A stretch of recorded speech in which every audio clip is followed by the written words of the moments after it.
Okay, Pathfinders, this month, for the month of April, we are recognizing it as Sexual Assault Awareness and Prevention Month. And so I'm really pleased to be joined by Ms. Candice Horton. Candice is our Sexual Assault Prevention and Response Victim Advocate. So one of our prime players, if you will, for SAPR across the wing. Candice, thanks for joining me. Thanks for having me here, sir. I'm so excited. All right. So Candice, before we start talking about SAPR and sexual assault prevention and response programs, can you just tell us a little about yourself? Where are you from? And how did you get from there to being such a critical part of our team for sexual assault prevention? Absolutely. Sir, my journey to SAPR kind of started around 2014. At that time, I had graduated college and I was in the workforce, but I am from a military family. Okay. And a lot of people in my family have served. Mm-hmm. So I was in my kind of like mid to late 20s wondering, hey, is this something that's going to be part of my life experience? And I decided, hey, let me take a break. I joined the Army. I became an intelligence analyst. Oh, all right. Yeah. And because of that career field, I ended up on a Air Force base. Okay. So I was introduced to SAPR just like a lot of other people in a newcomer's brief as a new person on the base. Yeah. And I decided I wanted to become involved in volunteering with the program. I wanted to know, hey, what is this program about? What leverage does it have to actually help people in the community? Mm-hmm. And I was really fortunate because I saw it help so many people. And I worked with that program throughout my time there for 4 years. Mm-hmm. I got married during that time, ended up here. Mm-hmm. And able to join our 501st SAPR team as a victim advocate. Fantastic. I guess, you and I have talked a little bit. I knew you had a military background, but I didn't know, I've never known until now how that translated into you becoming a victim advocate here. Mm-hmm. So it's great to hear. So let's talk about SAPR, Sexual Assault Prevention and Response. Candice, what is that program all about? Who is it for? Mm-hmm. And how do you use the SAPR program if you are a victim? That is such a good question, sir. So SAPR, as you mentioned, is primarily responsible for the prevention and response of sexual assault throughout the 501st, throughout our community. Those who we are able to advocate for directly are our active duty, Guard, reservists, and DoD civilians. Okay. We do prevention through opportunities like this, being the community, supporting the commander's talking points. And our response is a 24-hour response program that's run through our hotline. Okay. So only individuals who are certified through our program and are able to hold confidential conversations can hold that phone. Okay. So the amazing thing about that is that anyone can call it. Yeah. Someone can say, hey, Candice, I need help right now. I'm kind of in an emergency situation. We make sure the person's safe, and we have processes in place to help them immediately. Yeah. Other times people call and say, hey, I had an event happen to me a little while ago. I thought I was okay, but I'm having trouble at work. I'm struggling a little bit. Can you guys help me? The answer is yes. Yeah. And then some people call because they want to run hypotheticals. They don't know if they're a mandated reporter. They don't know the difference between harassment and assault. All of those conversations are confidential, and those are all great reasons to call the phone, and we are there to support in any way that is going to help people understand how SAPR can help them. Yeah, that's awesome. And I think as I have seen the program over a number of years, I mean, really from being a squadron commander all the way to the present, that aspect of it, hey, anybody can call. I love that part of it. I love whether you are, no kidding, the victim of sexual assault, or you're not sure, or someone who might be, or whatever the case may be. I love that we can tell our community, hey, anybody can call that hotline. So thanks for that.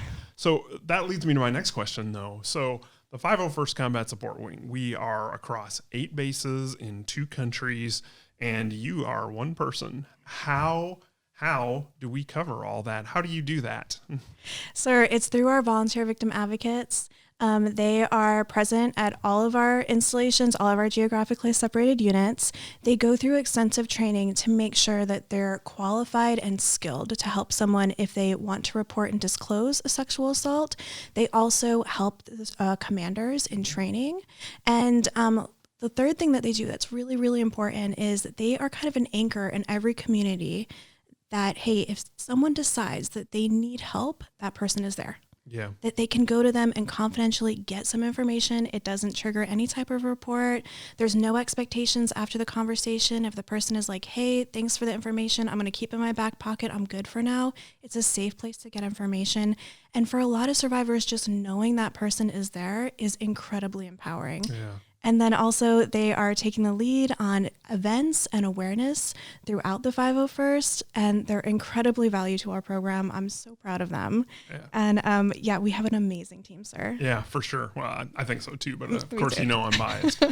You bring up a great point though. And I don't want to get into academics of what's the difference between restricted and unrestricted and what am I eligible to do not. The beauty again of this program is that they can pick up the phone, they can call you, they can call the hotline, they can talk to a victim advocate, and it doesn't obligate them to do anything. So even if a victim is not sure that they want to report and make this an unrestricted case and go through a whole process, that's okay. It's okay to start the process or just pick up the phone and have a conversation. And that's something I think you and your team do really, really well. And I'm really, really pleased to have in our community. Yes, thank you, sir. Something that I think you're hitting on is that we're recovery oriented. Yes. And what that means is that each survivor has a different goal in their recovery. And our SAPR program doesn't have any goal except to support them. Mm-hmm. So if someone comes and says, hey, I'm doing okay, but I kind of want to talk to mental health, I'm not ready to go restricted right now, that is okay. Yeah. We're so happy to be part of that. And we believe that people can make really good decisions for themselves. Yeah. And our job is just to help them know, hey, these are all the resources in our community. You might not have been aware of them. Let's talk about them. Let's make sure you feel comfortable. And then we're going to support you no matter what it looks like. Report or restricted, unrestricted, no reporting. Again, whatever that person lets us know they're interested in and they feel comfortable with, we are going to support. Yeah. And again, you don't have to know the difference between restricted and unrestricted. It doesn't matter. Anybody can pick up the phone and call. Mm-hmm. You said it, Candice, and this is such a critical piece for me. It's the recovery-oriented part of it. As much as I, as the commander, am concerned about sexual assault, my number one concern that you get after is helping our victims. And whether that's a victim, as you mentioned before, there's no time limit on this. This could have been something, sometimes, unfortunately, we see cases that happen before people join the military, and that's okay. It's okay to reach out. You're going to connect them with some great resources and great helping agencies, no matter when or how or where that happened. Yes, absolutely, sir. And I think it's really important to remember that it's really normal for some people to report right away, and it's really normal for some people to take months or years to report. Yeah. And whenever the right time is, we are here. Yeah. And if someone is listening to this and they're like, oh, maybe that's me, but they come in 5 months or 6 or 5 years from now, that's okay too. We are here. 5 months or 5 years, it's all okay. Yes.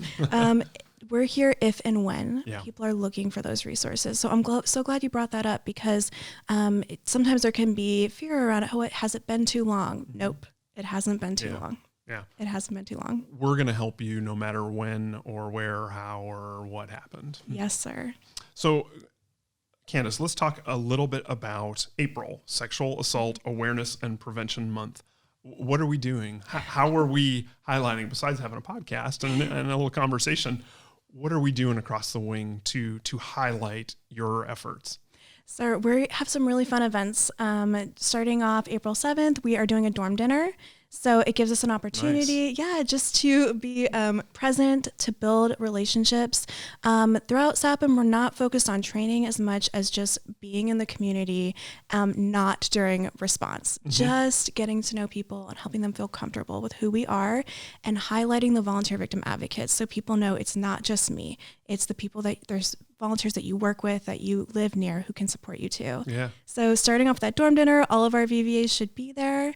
On April 20th, we're doing a collaboration with Health Promotions at the commissary. So again, just engaging the community over the lunch hour. We will be at Molesworth all day on the 28th.